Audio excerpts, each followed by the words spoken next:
Sin Manual es presentado por Café Flor de Arauca, aroma que nos une.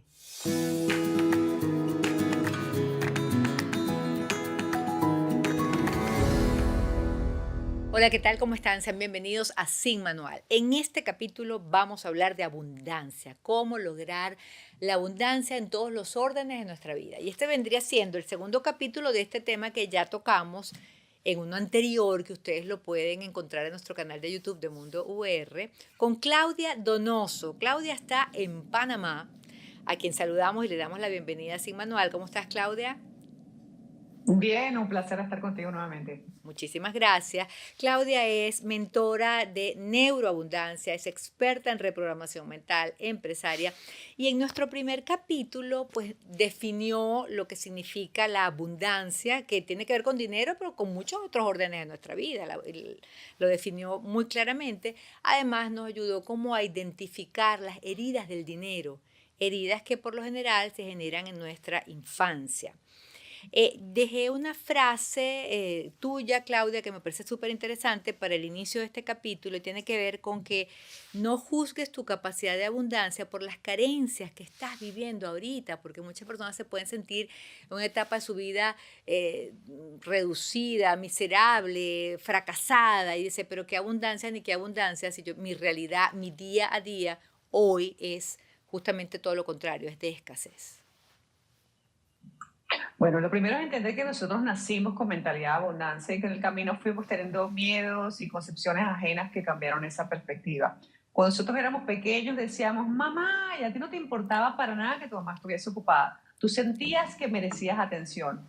Cuando tú no querías algo decías, no, y te trancabas en que no. Dale el juguete a tu hermanito, no. Nosotros siempre hemos creído que somos grandes merecedores de cosas buenas, Es verdad. de cosas bonitas, de cosas agradables. Es en el camino que lo perdimos y que empezamos a aprender de la escasez. Así que eso sería lo primero, entender que sí nacemos así y es un tema de que podemos transitar momentos de reto, de contraste que nos desafíen, pero el sentir que podemos progresar, porque yo puedo tener una relación de pareja, yo tengo 16 años con mi esposo, supongamos que yo en el año 8 tengo una crisis o un reto en la pareja de comunicación, eso puede ser un reto puntual, pero eso no impide de que yo luego de transitar eso más bien tenga herramientas nuevas que no tenía antes para que la relación esté aún mejor. Es decir, los retos son desvíos de mi abundancia, pero a veces son para salir a buscar justamente esa herramienta que requiero para que mi relación de pareja está bien. Y yo lo digo, por ejemplo, en el caso de la relación de pareja, porque muchos a mí me criaron, del lado de mi papá y de mi mamá, todos están divorciados. A mí me dijeron de pequeña, Claudia, con el tiempo el amor se acaba. Y con el tiempo yo crecí con eso, yo dije, bueno, si todo se va a acabar, déjame disfrutar, pero siempre esperaba que se acabara. Cuando yo me metí en mi mente y dije, pero ¿por qué se tiene que acabar? Yo empecé a vivir mi relación de pareja totalmente diferente desde que me casé. Y que se trataba de entender de que mi meta era que el 10 de mi vida, del 1 al 10, el 10 en pareja para mí era que la relación sea supremamente divertida. Y alguien dirá, pero divertida, Claudia, totalmente. Si mi meta es divertirme, yo busco la manera de comunicarme mejor, de tener más placer, de hacer planes en conjunto, de comprender al otro, de saber pedir, de saber dar, de saber disfrutar lo que estamos construyendo. Pero en ese camino, cuando han habido retos, lo que ha habido es retos para decir, ok, déjame calibrar quién soy yo, déjame calibrar quién es el otro y recordemos a dónde vamos. Para el cerebro trabaja en función a imágenes. Si yo no tengo una imagen predominante que determine qué es mi 10 en mi abundancia, yo voy a andar como pollo sin cabeza o como si tuviese sin un GPS. En cambio, cuando yo digo, yo quiero en mi vida este tipo de abundancia en la pareja, yo puedo hacer un plan, luego medir y saber que cada desvío donde sienta que estoy en carencia, en contracción, en estrés, en reto, en dificultad, yo sé mentalmente, porque eso es mentalidad, listo, ¿qué puedo aprender de aquí? Algo no salió, me pregunto, ¿qué puedo aprender de aquí? Cuando yo tomo de mi dinero $1,000 y lo invierto en una venta de pescado frito y no fracasa, yo no perdí. A veces se gana y a veces se aprende. Yo puedo decir, ¿qué 20 cosas aprendí de esta venta de pescado donde perdí mis $1,000? Y yo en vez de perder, lo que hice fue ganar. Entonces, esta frase que traía yo de no juzgues tu abundancia por la carencia que sientes ahora, es que en este momento de carencia yo tengo que ganar. ¿Y cómo gano yo en un momento de carencia? Cuando yo agarro una hoja y un lápiz y me siento y digo, ¿qué aprendí de mí? ¿Qué aprendí de la situación? ¿Qué recurso nuevo tengo para seguir a donde iba? pero tengo que saber a dónde iba. Claro, pero eso implica una persona como que muy consciente y muy conectada y lamentablemente cuando además se atraviesan crisis tan fuertes donde todo se mueve, donde llega un huracán y se lleva lo que tenías, no se da esa certeza y ese análisis y esa hoja de papel y ese escribir. O sea, ¿cómo lograrlo o cómo a través de estos mensajes tuyos entender que sí, que no es un tema de la mala suerte, que no sé, que te ocurre algo, sino que es un tema de ti y justo en el momento de mayor carencia, bien sea de salud, bien sea de recursos económicos, bien sea de amor, es el momento para aprender y echar para adelante. Bueno, yo creo que es un error intentar convencer a alguien que cree en la suerte de que no la cree. Hay gente que necesita creer, hay gente que necesita justificar dónde está. Hay gente que necesita permanecer debajo de la línea del éxito y sentir que es víctima de las circunstancias, que es víctima de los procesos, que es víctima de que esto me pasó. Y la vida no nos pasa, la vida responde a quién somos nosotros. Y eso es algo electivo. Yo cuando veo gente que me dice, Claudia, es que esto no puedo, yo le digo, porque no es una obsesión para ti. Cuando para uno algo es una obsesión, porque realmente lo quieres, buscas la manera de hacerlo. Y en vez de estar una hora en Instagram o en TikTok, estás una hora aprendiendo una habilidad que te va a ayudar a lograrlo. Si en la vida todo es un resultado, yo no tengo el resultado que quiero, tengo que entender que yo soy la causa de mis efectos. Y que hasta que yo no me haga responsable de eso, yo voy a permanecer en un estatus de víctima. Es que esto me pasó, es que él me engañó, es que él me dejó. Ok, él me engañó, él me dejó, pero ¿qué hice yo para engañarme primero y para contribuir a que esto ocurriera en mi vida y en qué me hice el loco? Sí, no todo el mundo está en el mismo nivel de conciencia, pero de eso se trata programas como el tuyo, de eso se trata montones de libros que existen, de eso se trata el decir que hasta que yo no tengo el poder de decir yo me traje hasta aquí, Mm. yo no me puedo sacar. El cerebro funciona así. Si yo pienso que algo me trajo hasta aquí, pienso que algo me tiene que sacar. Cuando yo entiendo que yo me traje hasta aquí en el 100% de las situaciones, yo soy la persona capaz y poderosa y siento mi poder personal para poder luego ubicarme en otro lugar. La vida no nos pasa, la vida responde a lo que somos nosotros. Ok, me parece súper claro lo que nos acabas de decir. ¿Y cómo empezar? ¿Cómo hablarnos?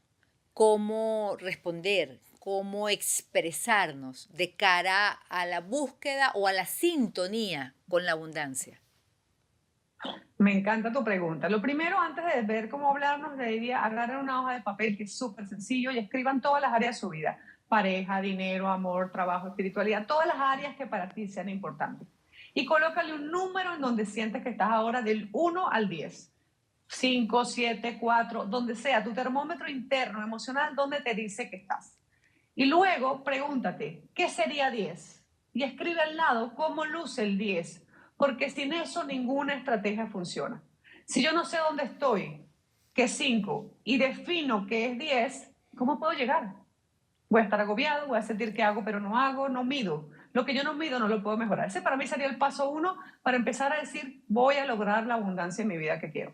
Luego viene algo importante que es con el 10 y es cuáles son los recursos que yo necesito internamente para lograrlo. Recursos internos y recursos externos. Cuando hablamos de recursos externos se refiere a dinero, se refiere a relaciones, se refiere a licencias, depende de lo que estemos hablando. Cuando hablamos de recursos internos se refiere a enfoque, se refiere a tiempo, se refiere a dedicación, se refiere a aptitudes, a conocimiento, a datos técnicos también, que a lo mejor yo tengo que aprender. Si yo quiero ser community manager, a lo mejor tengo que dedicar 3 meses a estudiar algo con respecto a eso, pero no va a ocurrir solo. Esto nos permite que no solo defino el 10, sino que además puedo decir qué recursos necesito para lograrlo. Y el tercer paso es ponerle fecha de cumpleaños.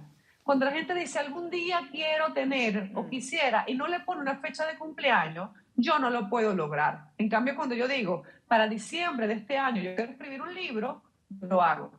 El cuarto paso sería construir las metas diferenciando lo que es objetivo de una meta.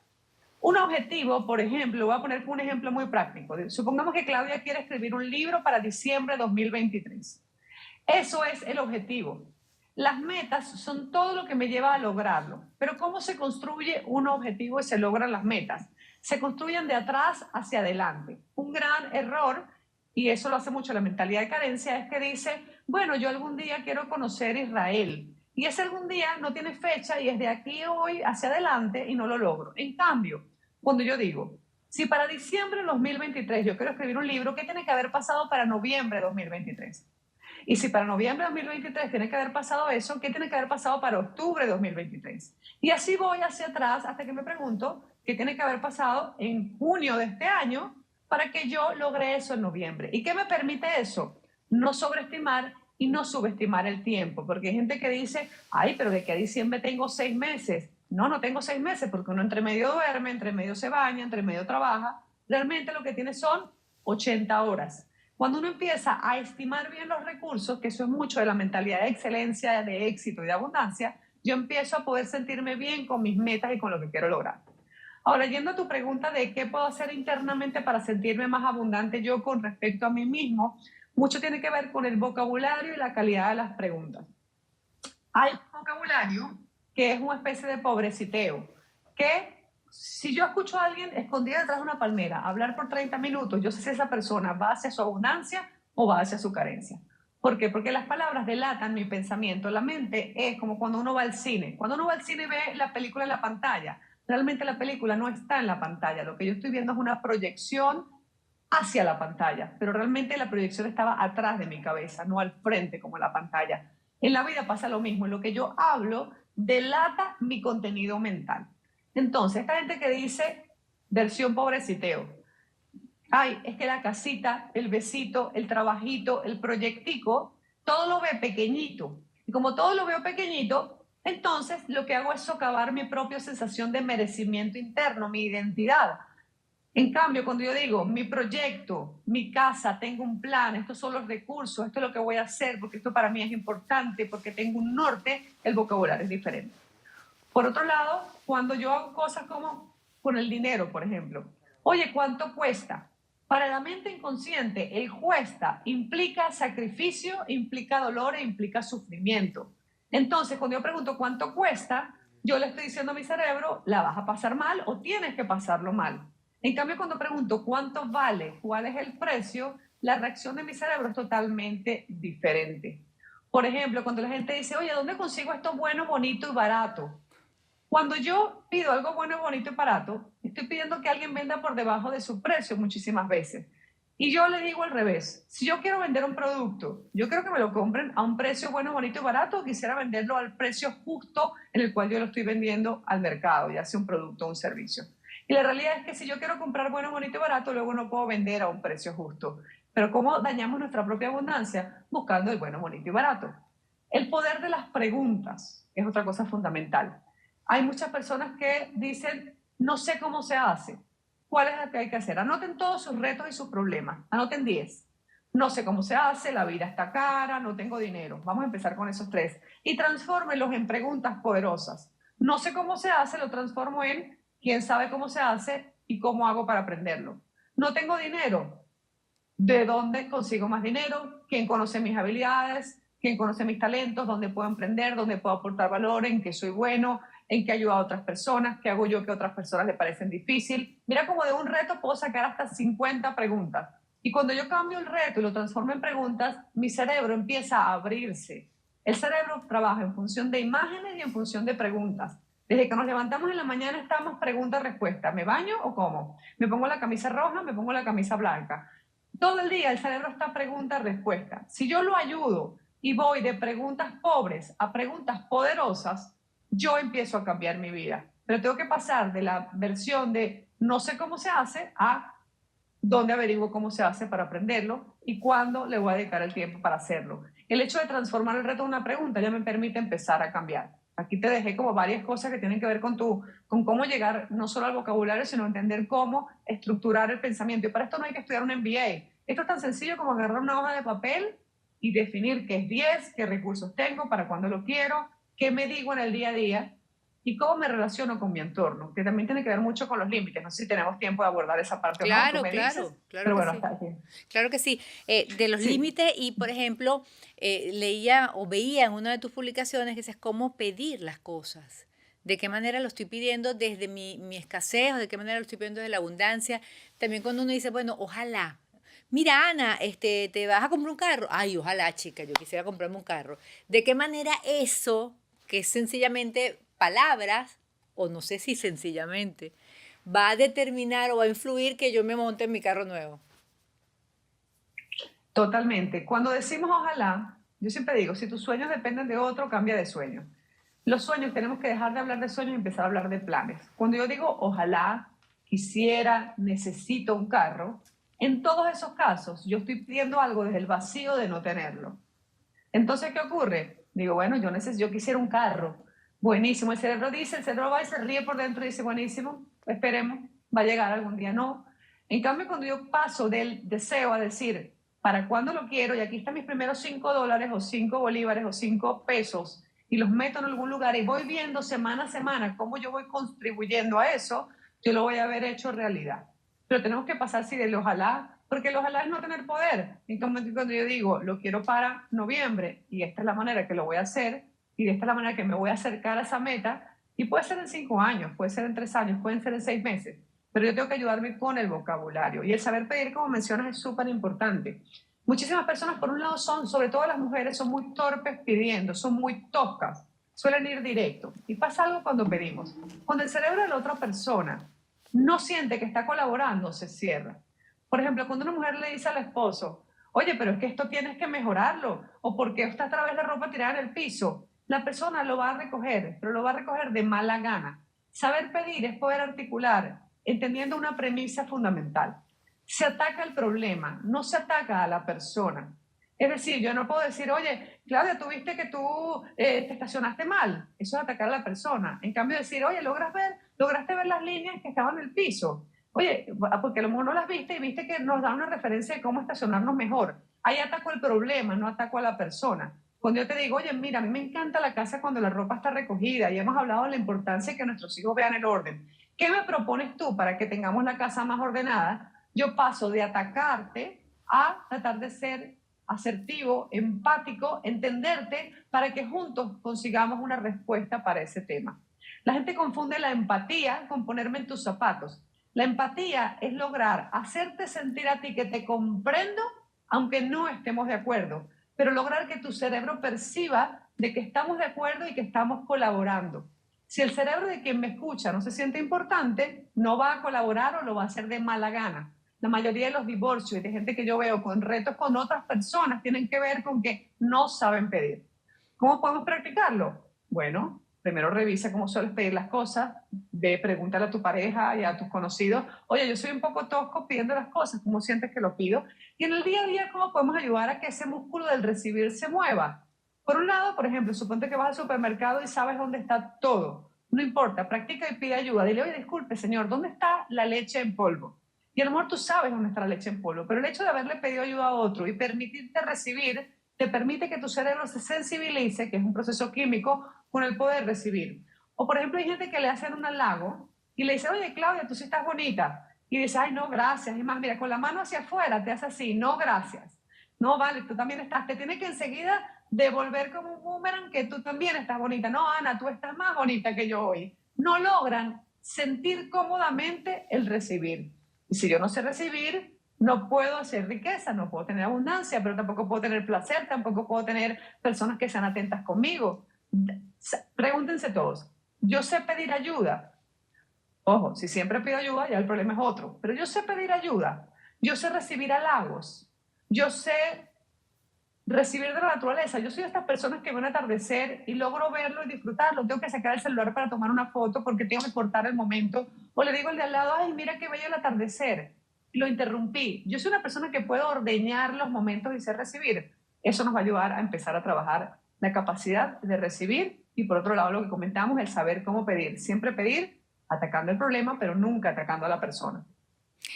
Y todo lo que dices resuena muchísimo en mí y recuerdo una oportunidad, después de que yo atravesé pues mi proceso del diagnóstico, el tratamiento, una primera aparición en un teatro y cuando era una preventa del canal, cuando me presentan, pues la gente me aplaudía mucho y yo inmediatamente comencé a hablar. Y después un periodista de mucha experiencia y trayectoria, cuando terminó la cosa, me dijo aparte, Ana, no debiste haber interrumpido el aplauso. Debiste haber sabido recibir ese aplauso y ese afecto de la gente, y sé que lo hiciste por timidez, y es así, es lo que tú estás diciendo, que no sabes recibir, y bueno, entonces esto fue una anécdota, pero se traspola a todo lo más importante de la vida. A todo, a todo. Eso que tú nos estás contando de no saber recibir el aplauso, que me identificó mucho, porque nos cuesta recibir, sobre todo si vimos carencia o vimos retos en nuestra infancia, como el caso tuyo que comentabas en el capítulo anterior de la ortodoncia. Nos cuesta recibir porque pensamos que tenemos que dar a todo el mundo, que tenemos que salvar a todo el mundo, que tenemos que estar contribuyendo constantemente. Y la abundancia es como un triángulo. Imagínense un triángulo donde la base es dar, pero por un lado está recibir y por otro lado está pedir. Y para tener abundancia tengo que hacer que ese círculo esté en equilibrio. Yo tengo que saber dar excelentemente, pero saber recibir de manera impecable, porque si no, básicamente estoy impidiendo tener más abundancia y progreso en mi vida. Entonces, buscar que estén en balance, pero ese es un buen ejemplo, pero practíquelo en lo cotidiano. ¿Cuántas veces no nos dejamos abrir la puerta por alguien que está pasando antes que nosotros? ¿Cuántas veces no somos los de que dejamos pasar a todo el mundo en el ascensor y no dejamos a veces ser nosotros el primero que se sube en el ascensor? Ojo, ni calvo ni con dos pelucas. Hay gente que siempre se sube al ascensor, que siempre está pidiendo, y ahí su problema sería dar, no sería recibir. Hay que entender bien de qué caso estamos hablando, pero hay que tener las tres desarrolladas. Y el saber pedir es fundamental, sobre todo porque involucra mucho la calidad de las relaciones que tenemos, la calidad de las transacciones que tenemos, hacemos negocio, el saber pedir. Y muchísimas veces veo, sobre todo como comentaba las mujeres, que pedimos de manera torpe, nos vemos mandonas, es de manera errática, y lo que hacemos es causar muchísima frustración. Y es porque el hombre ha estado involucrado por muchos años en saber pedir, en muchas negociaciones. En cambio, la mujer, cuando tiene que pedir, o no se siente cómoda o lo hace de manera muy torpe, y es ahí donde tenemos que mejorar. Hay muchos estudios que lo avalan, sobre todo en el mundo corporativo, en que el hombre perfectamente sabe pedir aumento de sueldo, el hombre perfectamente sabe justificar por qué merece más en el mundo corporativo, pero la mujer ni sabe, ni llega a pedir a veces, o no sabe hacerlo, o no empaqueta mis beneficios con lo que tú también ganas, o lo hace de manera muy torpe y errática. Entonces, bueno, sobre todo las mujeres tenemos que mejorar mucho en el saber pedir de manera eficiente.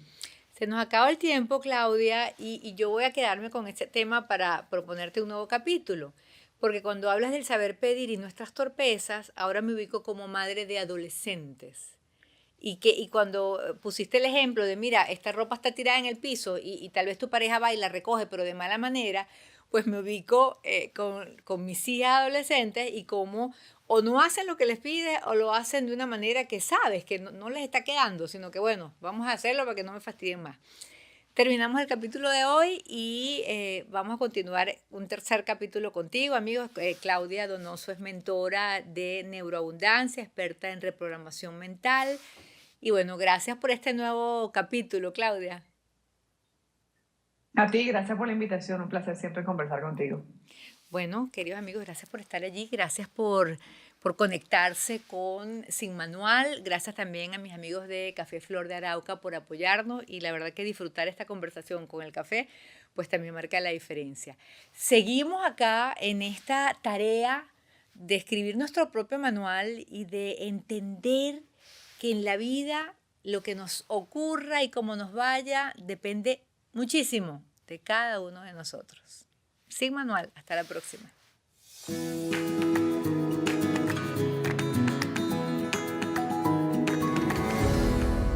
Sin Manual fue presentado por Café Flor de Arauca, aroma que nos une.